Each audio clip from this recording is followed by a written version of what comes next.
Hello বন্ধুরা, আজকে আমি হেলদি একটা ব্রেকফাস্টের রেসিপি তোমাদের কাছে নিয়ে এসেছি। আজ আমি রেসিপিটা তৈরি করছি। এর মধ্যে কি কি লাগছে দেখো, তোমাদেরকে দেখিয়ে দিচ্ছি।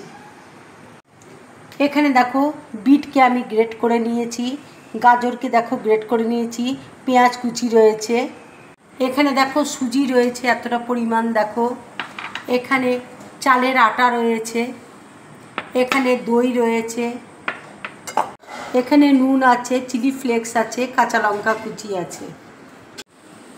এবার দেখো, একটা বোলের মধ্যে আমি চালের আটাটা দিয়ে দিচ্ছি, সুজি দেখো দিয়ে দিচ্ছি, গাজর দেখো দিয়ে দিচ্ছি,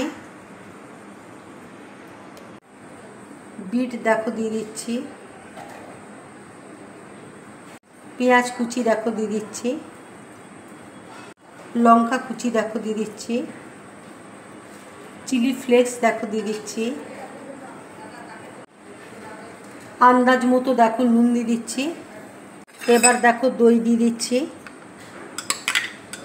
এবার দেখো সব একসাথে আমি মিক্স করে নিচ্ছি।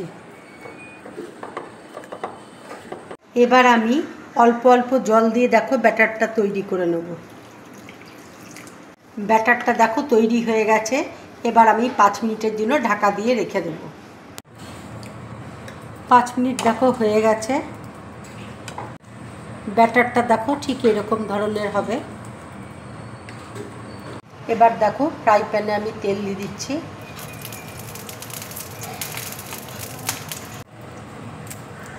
এবার দেখো ব্যাটারটা দিয়ে দিচ্ছি।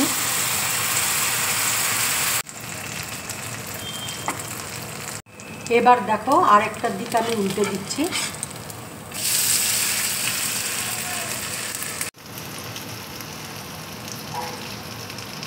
এটা একটা দেখো ভীষণ হেলদি রেসিপি। যারা বিট খায় না, তারপরে গাজর খায় না, তবে বাচ্চারা খেতে চায় না, এইভাবে করে খাওয়াবে, বাচ্চারা সুন্দরভাবে খাবে। এবার দেখো একটা প্লেটের মধ্যে এবার আমি তুলে রাখছি। একটা দেখো তোমাদেরকে করে দেখাচ্ছি।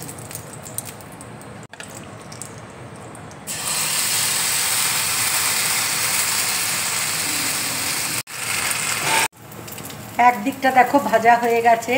এবার আমি আরেকটা দিক দেখো উল্টে দিয়েছি। ভাজাটা দেখো হয়ে গেছে। এবার আমি প্লেটের মধ্যে উঠিয়ে দিচ্ছি। দেখো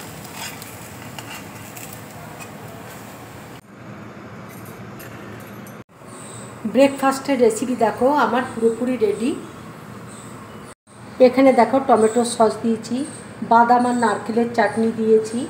বন্ধুরা, এইভাবে তোমরা খাবে, খুব ভালো লাগবে, কিংবা ধনেপাতার চাটনির সাথে খাবে, খুব ভালো লাগবে খেতে। যদি আমার এই রেসিপিটা তোমাদের ভালো লাগে তাহলে লাইক করবে, শেয়ার করবে, আর ড্রিম ব্লগ চ্যানেলটাকে সাবস্ক্রাইব করবে। তোমরা বেশি করে কমেন্টস করবে, তাহলে আমার খুব ভালো লাগবে। নমস্কার।